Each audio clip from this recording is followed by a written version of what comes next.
ایک صاحب ہمارے استاد جی کے پاس آئے اور فرمانے لگے کہ استاد جی میں اپنی اہلیہ کو طلاق دینا چاہتا ہوں. تو کہا کہ میاں کیوں طلاق دینا چاہتے ہو, تم نے تو لو میرج کی تھی. کہا کہ جی استاد جی کی تو لو میرج تھی, لیکن نہ وہ نماز پڑھتی ہیں, نہ وہ روزے رکھتی ہیں پورے, بس زبردستی کرنا پڑتا ہے, نہ وہ پردہ کرتی ہیں, اور ڈرامے بھی نسبتاً جو ہے وہ دیکھتی رہتی ہیں. تو کہا کہ پہلے آپ بھی ایسے نہیں تھے. کہا کہ جی استاد جی, لیکن پھر اللہ تعالیٰ نے آپ کی صحبت میں آنے کی توفیق عطا فرمائی تو اس کے بعد زندگی بدل گئی.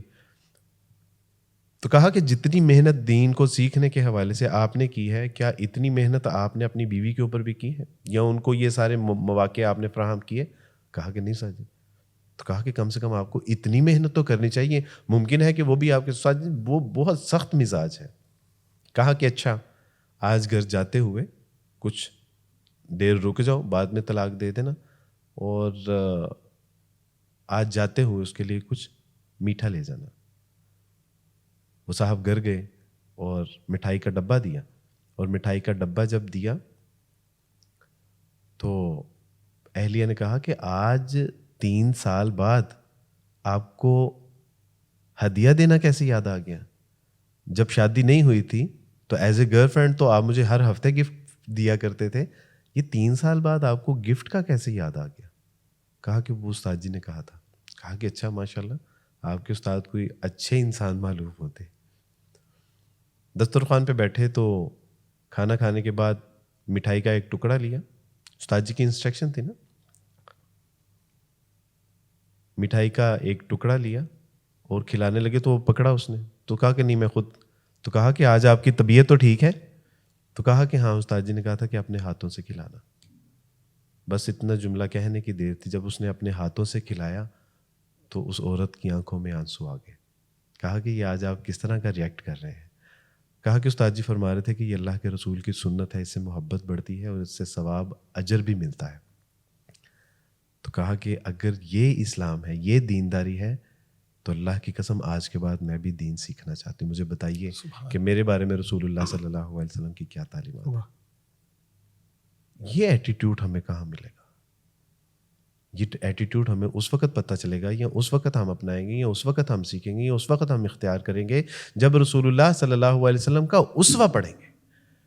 بحیثیت مرد میری کیا ذمہ داریاں ہیں, بحیثیت مرد میرے جو ہے وہ فرائض کیا ہیں. حقوق کا تو مجھے پتہ ہے کہ میرے حقوق یہ ہیں, لیکن میرے فرائض کے بارے میں مجھے نہیں پتا کہ بیوی کے حوالے سے میرے فرائض کون کون سے ہیں. آپ اندازہ لگائیے کہ صبح سب سے پہلے وہ اٹھتی ہے اور رات کو سب سے اخیر میں وہ سوتی ہے, پھر بھی وہ ہماری شفقت اور محبت اور درگزر کی جو ہے وہ قابل نہیں ہے.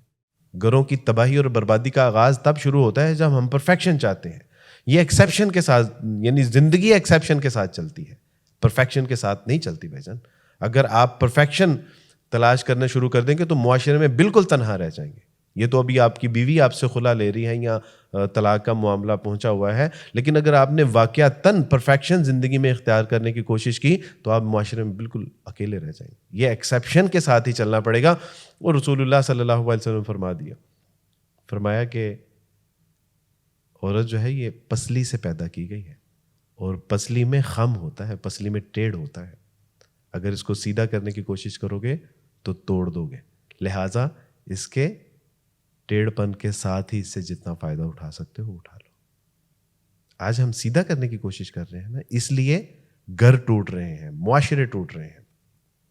یہ جہاں پر نکاح ہمیں یعنی میاں بیوی کو یکجا کرتا ہے, یہ ایک خاندانی نظام کا ایک بنیادی ایلیمنٹ ہے, بنیادی یونٹ ہے, اور اس کے بعد اس سے معاشروں کا سفر جو ہے وہ رواں دواں ہے. اس کے لیے ہمیں ایکسیپشن کے ساتھ زندگی گزارنی پڑے گی. اور پھر فرمایا کہ اس کے ٹیڑھ پن سے جتنا فائدہ اٹھا سکتے ہو اٹھا لو. تو جب ہم یہ نہیں کرتے تو پھر پسلی نہیں, پھر گرانے اور معاشرے ٹوٹتے ہیں. یہ بات ہمیں اپنے ذہنوں میں, اور دیکھیے کہ اس کے ٹیڑھ پن میں حسن ہے. آپ نے کبھی زلف دراز دیکھی, خمدار زلف دیکھی؟ یعنی اس کے اندر جو بل ہے نا, وہی زلف دراز کا, ایک خمدار زلف کا وہ حسن ہے. آپ اس کو سیدھا کر دیجئے, وہ اس کا حسن ختم ہو جائے گا. آپ سپون لیجئے اور سپون کو آپ بالکل فلیٹ کر دیجئے, اس کا سارا حسن ختم ہو جائے گا. اسپون کے خم کی وجہ سے جو ہے وہ اس سے ہم فائدہ بھی اٹھاتے ہیں اور اس کی بیوٹی بھی اس کے ساتھ ہی. آپ کبھی پھول کی ٹہنی کو دیکھیے, اس کی شاخ کو دیکھیے, اس میں ایک خم ہوتا ہے جس کی وجہ سے اس کے اندر ایک حسن پیدا ہوتا ہے. آپ پتی میں دیکھیے, ایک گلاب کی پتی میں ایک خم ہوتا ہے, وہ اس خم کی وجہ سے. اسی طرح عورت کا بھی ایک حسن ہے, یعنی وہ نزاکت نہ ہو, اس کے اندر نخرہ نہ ہو, تو سچی بات ہے کہ وہ اس کا حسن ختم ہو جائے. عبدالوائس آپ کی ان باتوں کو اگر ہم معاشرے میں دیکھیں, پرٹیکولرلی میں نے خود ان چیزوں کو ان ایگزامپلس کو دیکھا ہے. میں بالکل اسی سے ملتا جلتا میرے ایک ٹیچر واقعہ سناتے ہوتے تھے, میں وہ آپ کو کوٹ کرنا چاہوں گا. وہ کہتے کہ میرے ایک اسٹوڈنٹ ہی تھے, تو انہوں نے آہستہ آہستہ میرے پاس آنا شروع کیا اور پھر دینی تعلیمات کو سیکھنا شروع کیا اور چلا. تو جیسے آپ نے کہا نا کہ بیوی بیچاری چاہتی ہے کہ سارے دن کی میں تھکی اور آئے میرا شوہر تو مجھ سے دل کی 2 باتیں کریں, اس سے 4 باتیں میں کروں, میرا حال پوچھے. تو ان کی غالباً بیوی نے کمپلین کی حضرت کو, تو حضرت نے پھر مثالاً سمجھایا کہ جی صاحب آ رہے ہیں مسجد سے, تسبیح ہاتھ میں ہیں, ٹخنے ننگے ہیں اور نظر آسمان پہ ہے کہ بس اب کشف ہونے لگا. وہ اللہ کی بندی دیکھ رہی ہے کہ میری طرف متوجہ ہوں, اپنے مراقبے میں سے نکلیں اور میری طرف بھی نظر کریں.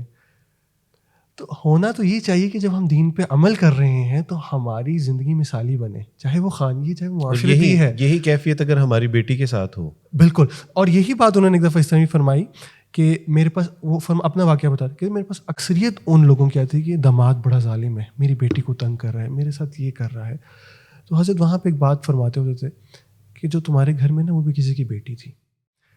اور ایک واقعہ تاریخی کتابوں میں لکھا ہے, انہوں نے کوٹ کیا, بالکل اس سے ریلیٹڈ ہے. فرماتے تھے کہ ایک مزدور تھا, بہت محنت کرنے والا, اور آمدن اس کی کوئی خاص نہیں تھی, لیکن پیسے جوڑ جوڑ کے ایک دن مرغی خریدی اس نے کہ آج تو کتنے ہی عرصے بعد میں مرغی کھاؤں گا. لے کر چلا گیا گھر اور اپنی گھر والی سے کہا کہ اللہ کی بندی آج میں بہت چاہت سے مرغی لے کے آیا ہوں, اتنا عرصہ ہو گیا میں نے کھائی نہیں, اب پلیز اس کو بنا دیجیے. وہ اللہ کی بندی نے اس کو بنا دیا, وہ سب معاملہ ہوا. اور جب وہ کھانے کے لیے ان کو پیش کیا گیا تو ابھی انہوں نے پہلا لقمہ لگایا تو نمک اس قدر تیز کہ اس کی کوئی حد نہیں. اللہ. لیکن وہ خاموش رہے. اب آپ اس کا اندازہ لگائیے کہ ایک انسان جس نے مدتوں سے ایک چیز نہیں کھائی اور وہ اس کو چاہت سے بنوا رہا ہے اور اب وہ کھانے کے قابل بھی نہیں ہے, لیکن انہوں نے اس پہ صبر کیا. تو تاریخ دانوں نے لکھا کہ جب ان کا انتقال ہوا تو کسی اللہ والے نے ان کو خواب میں دیکھا اور فرمایا کہ کیا بنی. تو فرمایا کہ اللہ کے سامنے جب پیش ہوئے تو اللہ کو میری قضا صرف پسند آئی جو اللہ نے فرمایا مجھے کہ تم نے میری بندی کو نمک تیز ہونے پہ اس کو درگزر کیا تھا, آج میں تمہارے تمام معاملات میں تمہیں درگزر کرتا ہوں. تو اللہ کی ذات تو ایسی رحیم ایسی کریم ہے, لیکن ہم ان چیزوں کو جانتے بھی ہیں, سمجھتے بھی ہیں, لیکن ہم ان کو پریکٹیکلی امپلیمنٹ نہیں کر رہے. مولانا آزاد لکھتے ہیں کہ ایک بار ہم ڈائننگ ٹیبل پہ تھے اور والدہ نے روٹی لا کے رکھی اور ابا نے جب رومال اٹھایا تو نیچے سے سڑی ہوئی روٹی نکلی. تو میں یہ دیکھنے کا منتظر تھا کہ اب ابا اونچی آواز میں اماں کو پکاریں گے اور اس کے بعد ڈانٹ ڈپٹ شروع کر دیں گے, لیکن ابا نے وہ سڑی ہوئی روٹی جو کہ تو کھانی شروع کر دی. تو میں نے پوچھا کہ ابا یہ سڑی ہوئی روٹی, تو کہا کہ بیٹا یہ سڑی ہوئی روٹی کے پیچھے تمہاری اماں کی کتنی محنت ہے, یعنی اس سڑی ہوئی روٹی کو نہ دیکھو, تم یہ دیکھو کہ سڑی ہوئی روٹی کے پیچھے تمہاری اماں کی محنت کتنی ہے, اس میں اس کی محبت اور اس کی جو ہے وہ چاہت ہے. تم جب اس کو محسوس کرو گے تو یہ روٹی تمہیں سڑی ہوئی روٹی نظر نہیں آئے گی. بالکل صحیح بات ہے, آپ بالکل بجا فرما رہے ہیں. اور بھائی میں یہاں پہ اس چیز کو بھی آپ سے پوچھنا چاہوں گا کہ کچھ سروس کو پڑھا, کچھ ریسرچز کو پڑھا, صرف ہم اپنے پاکستانی معاشرے کی میں بات نہیں کروں گا. آپ نے بڑی خوبصورت بات کہی کہ ایک عورت صرف آپ سے تھوڑی توجہ, تھوڑی محبت اور تھوڑا احساس مانگتی ہے. تو I have been through some researches and articles, تو اس میں یہ وجہ معلوم ہوئی, میں یہ آپ سے بھی کلیریفائی کرواؤں گا اس میں مزید, کہ جب اس کو, چاہے وہ مرد ہے چاہے وہ عورت ہے, میں اس وقت دونوں کی بات کروں گا, جب یہ احساس, یہ محبت, یہ فکر اس کو اپنے پارٹنر میں نہیں ملتی تو اس کو کہیں اور تلاش کرتا ہے. تو کیا یہی وجہ ہے کہ جو ان رشتوں میں دراڑیں آتی ہیں, بلکہ اکثر یہ ہمارے معاشرے میں معقولہ مشہور ہے کہ تیسرے کی وجہ سے لڑائی ہوئی, تیسرے کی وجہ سے گھر ٹوٹا ہے, وہ تیسرا ان کے درمیان آ گیا. بالکل یہ تیسرا آتا کیوں ہے؟ آپ کی بات بالکل درست ہے کہ میاں بیوی میں جب بھی لڑائی ہوتی ہے تو اکثر و بیشتر یہ کسی تیسرے فرد کی وجہ سے ہوتی ہے. اور تیسرا فرد آتا کیوں ہے؟ تیسرا فرد اس لیے آتا ہے کہ جب میاں اہلیہ کو وقت نہیں دیتا, اس کی بات نہیں سنتا, اس کے احساسات, جذبات, کیفیات, اس کے درد, اس کے دکھ, اس کی تکلیف کو نہیں محسوس کرتا, نہ اس کو سمجھتا, نہ اس کو سنتا ہے, تو وہ کیا کرتی ہے؟ وہ اپنے باپ کو فون کرتی ہے. اور باپ کو یہ ہوتا ہے کہ یہ مجھے کیوں فون کر رہی ہے, اس کو تو اپنے شوہر کو بتانا چاہیے. پھر وہ اپنی والدہ کو کال کرتی ہیں. ان کی والدہ بھی ایک حد تک, ان کی ظاہر ہے ایک بیزی لائف ہوتی ہے, ہاں اپنے مدار میں ہے, وہ ایک حد تک ان کی جب بات سنتی ہیں تو وہ کہتی ہیں کہ میں نے تمہارے ابا سے کہا تھا کہ یہاں شادی نہ کریں, بچی کی زندگی تباہ ہو جائے گی. وہ اور مایوس ہو گئی. اس کے بعد وہ اپنی بہن کو کال کرتی ہیں. یہ وہ رشتے ہیں کہ جو وقت دیتے ہیں لیکن اس طرح سے اٹینشن نہیں شاید دے پاتے جس طرح کے ایک شوہر دے سکتا ہے یا شوہر کو بیوی دے سکتی ہے. ہاں جی, ان کو یہ ہوتا ہے کہ اب یہ ہماری رسپانسبلٹی نہیں ہے. ہوتا کیا ہے کہ اب اس کو اچانک یا تو کوئی رانگ میسج آ جائے گا, یا کوئی رانگ کال آ جائے گی, یا آج تو ہمارے لیے یہ کوئی مسئلہ ہی نہیں ہے, اب تو ایک طوفان بدتمیزی ہے, انسٹاگرام ہے, واٹس ایپ ہے, فیس بک ہے, ٹویٹر ہے, یعنی اب تو کوئی مسئلہ ہی نہیں ہے. اور آپ کسی وقت آپ اپنے دکھ کا اظہار جب اپنی پوسٹ کے ذریعے, اپنے جو ہے وہ آرٹیکل کے ذریعے, اسٹیٹس کے ذریعے, وہ ظاہر ہے انسان ہے, ہم اسی طرح اپنے غم کا دکھ کا اظہار, ایک لائن لگتی ہے. اور کوئی جب آپ کے دکھ کے اوپر آپ سے اظہار ہمدردی کرتا ہے نا, تو آپ کہتے ہیں کہ یہ ہے اصل مرد کا بچہ. اور پھر وہاں سے زندگی میں ایک تیسرا فرد ایڈ ہوتا ہے. یہ مرد کے ساتھ بھی ہوتا ہے, یہ عورت کے ساتھ بھی ہوتا ہے. اور عورت, یعنی عورت کے لیے یہ موت ہے کہ جب کوئی مرد اس کی تعریف کر دے اور وہ عورت کو سوٹ کر گئی. گھر کی تباہی اور بربادی کا یہ جو ہے وہ اب یہاں سے وقت شروع. بلکہ وائس بھائی اس میں یہ چیز بھی میں ایڈ کرتا چلوں کہ صرف یہ شادی شدہ افراد اس میں مبتلا نہیں, اس جو یہ بہت بڑی بیماری ہے ہمارے یہاں, خصوصاً یہ اسمارٹ فونز اور یہ ڈیجیٹل میڈیا کی وجہ سے ہماری اگلی نئی نسل جتنی ہے وہ اس میں شامل ہے. بالکل شامل ہے, ہاں بالکل شامل ہے. اور چونکہ آج ہمارا ٹاپک جو ہے وہ چونکہ میاں بیوی ہیں تو اس لیے ہم اس ٹاپک پہ بات کر رہے ہیں. تو وہ کرتے کرتے کرتے کرتے عورت پوری اپنی اٹینشن جو ہے, یعنی اللہ ماشاء اللہ ہماری ساری مائیں بہنیں بیٹیاں, ہماری ساری مائیں بہنیں بیٹیاں نہیں بلکہ ہم, یعنی طلاق کی جو ریشو ہے اس میں آپ یقین کیجئے کہ ہمارے استاد جی ایک دن فرمانے لگے کہ عبد الوارث, میرے پاس جتنے طلاق اور خلا کے کیسز آئے ہیں اس میں سب سے زیادہ طلاق اور خلا کے کیسز میں موبائل انوالو تھا. یا مرد کال کرتا ہے کسی خاتون سے, یا خاتون کسی مرد سے جو ہے وہ فون پہ بات کرتی ہے. تو انہوں نے کہا کہ سب سے آہستہ آہستہ آہستہ عورت کی جو ہے وہ اٹینشن ڈائیورٹ ہونا شروع ہو جاتی ہے. اور اس کے بعد میاں صاحب کہتے ہیں کہ یہ مجھے توجہ نہیں دیتی. شروع میں اگر آپ نے اس کو اس طرح سے توجہ دی ہوتی کہ جس طرح توجہ دینے کا حق تھا تو آج, اور پھر بات پھر طلاق یا خلا تک پہنچتی. ہمارے استاد جی فرمایا کرتے ہیں کہ عورت کی مینٹل وائرنگ جو ہے نا یہ ایسی ہے کہ جب تک اپنے سارے دن کی ایکٹیویٹی کا اظہار یا کسی کے ساتھ شیئر نہ کر لے تو یہ پرابلم میں رہتی ہے. اب اس کی سارے دن کی پرابلم جو کپل لائف ہے, جو میرج لائف ہے, اس پہ کس کی ذمہ داری بنتی ہے؟ شوہر کی. جی اچھا, جب شوہر گھر میں آئے گا اور وہ گھر میں آتے سار ہی خاموشی کے ساتھ جو ہے وہ بیٹھ جائے گا, موبائل کر لے گا, تو وہ بیچاری بہت کریوسٹی میں رہے گی کہ کب یہ میری طرف توجہ کریں اور میں ان سے کوئی بات کر سکوں, میں دن کے حال احوال بیان کر سکوں. تو مشکل ہو جاتی ہے اس کے لیے. وہ یا تو بیچاری بہت ڈپریشن میں چلی جاتی ہے, اسٹریس میں چلی جاتی ہے. ہمارے ایک بزرگ ہیں, یعنی والد کی طرح انہوں نے میری کفالت کی, اعجاز احمد خواجہ صاحب, ہماری ایگزیکٹو باڈی کے ممبر بھی ہیں اور بہت شفقت محبت کرنے والے. ایک بار مجھے بتانے لگے کہ عبد الوارث, گھر کو خوشحال گھرانہ بنانا چاہتے ہو تو 10 منٹ اپنی اہلیہ کو دے دینا. 10 منٹ اگر تم نے اپنی اہلیہ کو پوری یکسوئی کے ساتھ, پوری اٹینشن کے ساتھ, پوری کانسنٹریشن کے ساتھ اگر تم نے دے دیے تو 23 گھنٹے 50 منٹ تمہارے ہیں. اور اگر تم نے اس کو 10 منٹ نہ دیے تو تمہارے 24 گھنٹے وہ عذاب بنا کے رکھ دے گی. اس نے کیا بتانا ہے؟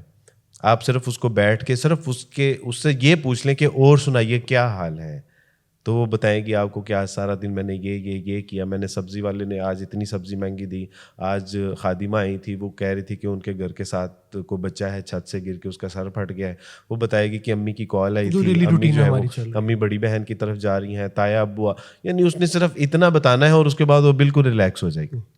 آپ پھر پوچھیں اور سنائیے, وہ پھر کچھ آپ کو حال احوال بتائے گی, آپ پھر پوچھیں کہ اور سنائیں, تو وہ کہے گی بس میں اب میں آپ سے باتیں ہی کرتی ہوں, اب میں آپ کے لیے کھانا نہ بناؤں, میں آپ بیٹھیے, آپ تھکے ہوئے ہیں, آپ منہ ہاتھ دھوئیے, میں آپ کے لیے کھانا, اب آپ چاہتے ہیں آپ کے ساتھ باتیں ہی کرتی ہوں اور تو مجھے کوئی کام نہیں ہے, بس اب آپ ریلیکس.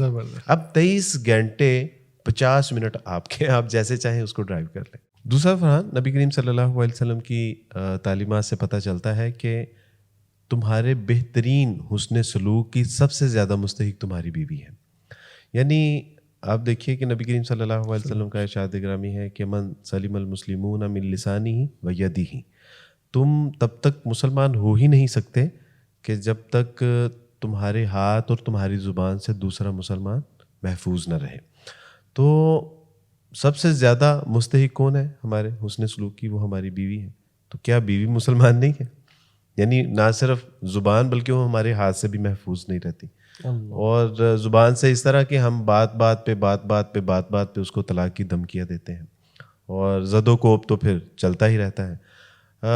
ایک اسی پہ تو چلتی ہے, باہر تو سب کے لیے پھول گر رہے ہوتے ہیں. یہ بھی ایک سبب ہے, یعنی خواتین کی جو عدم برداشت ہے, یعنی وہ اپنے جو رویے ان کے بدل جاتے ہیں, تو اس کی بنیادی وجہ یہ بھی ہے کہ ہمارا سلوک ان کے ساتھ اچھا نہیں ہوتا بعض کا.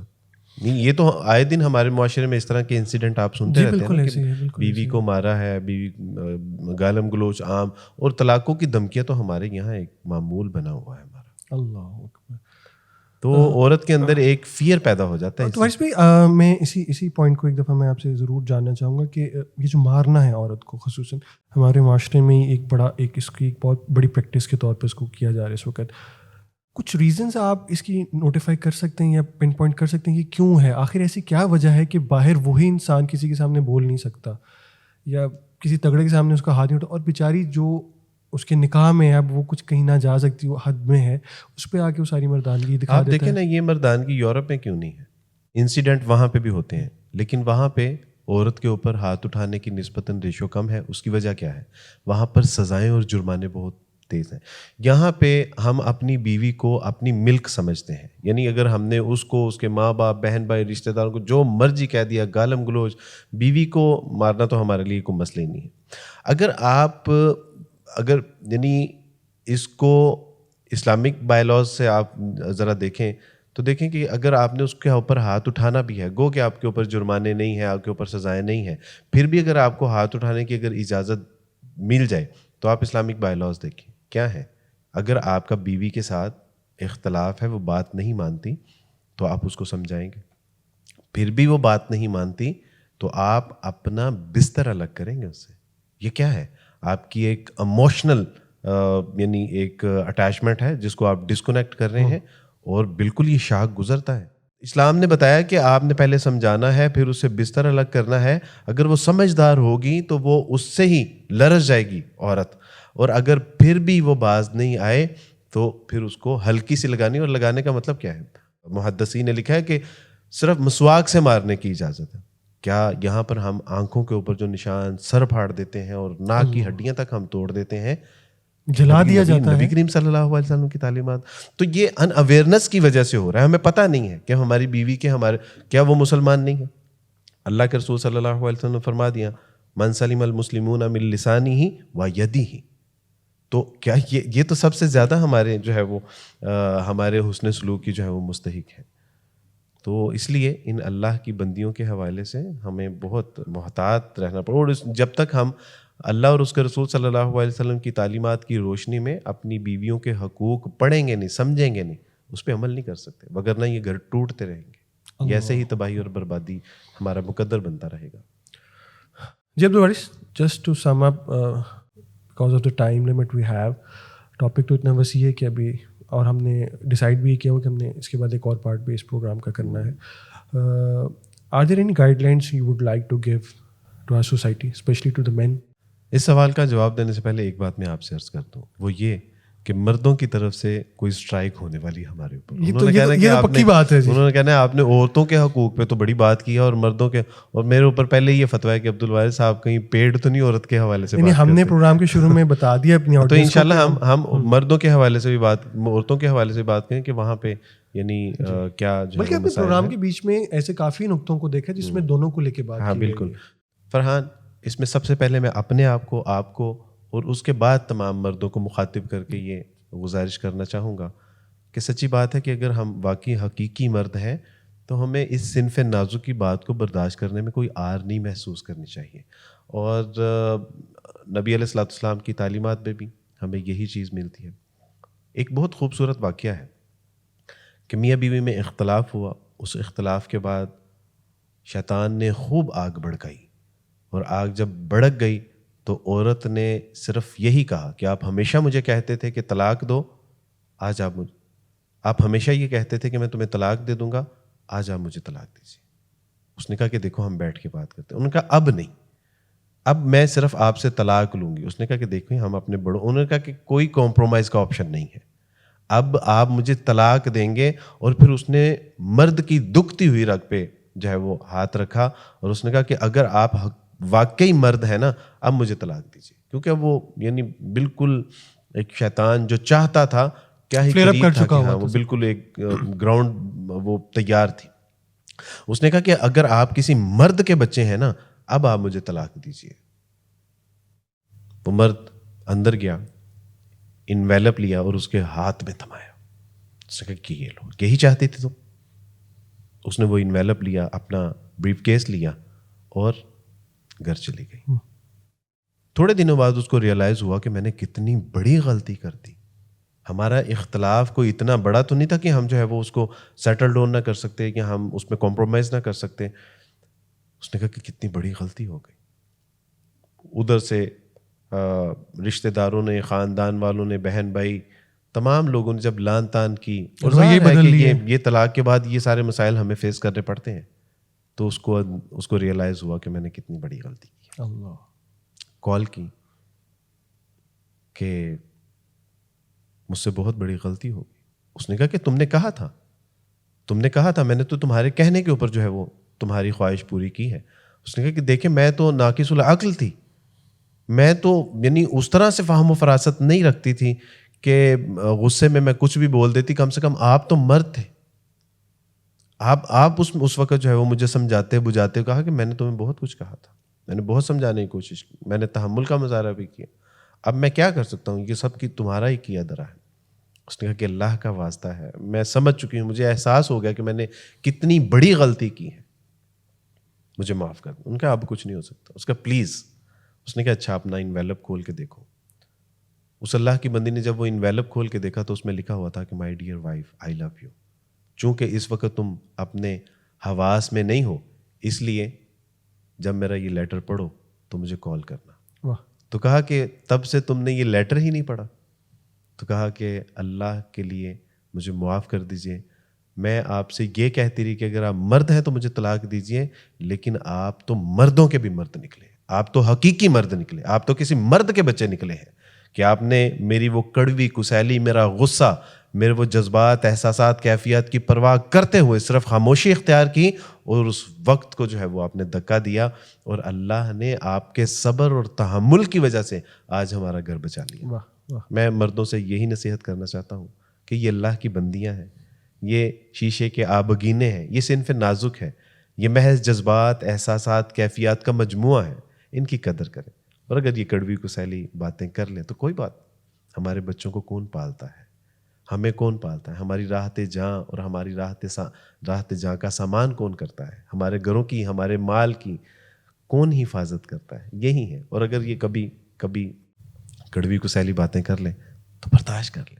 ایک خوبصورت کہانی وہ یہ کہ ایک بہت ہی فقیر الحال انسان جس کی بیوی کے بال اتنے لمبے تھے کہ وہ ان بالوں کے لیے کبھی کیچر بھی نہیں خرید سکتا تھا, اور اس شخص کے پاس ایک ایسی گھڑی تھی کہ جس کا سٹریپ بھی نہیں تھا. تو ایک دن اس کے شوہر نے اس گھڑی کو بیچا, اور جب اس نے اس گھڑی کو بیچا تو اس گھڑی کو بیچ کے اس نے ایک کیچر خریدا. وہ خوشی خوشی اپنی بیوی کے پاس گیا اور اس سے کہا کہ دیکھیے کہ آج میں آپ کے لیے آپ کے لمبے بالوں کے لیے کیچر خرید کے لایا ہوں.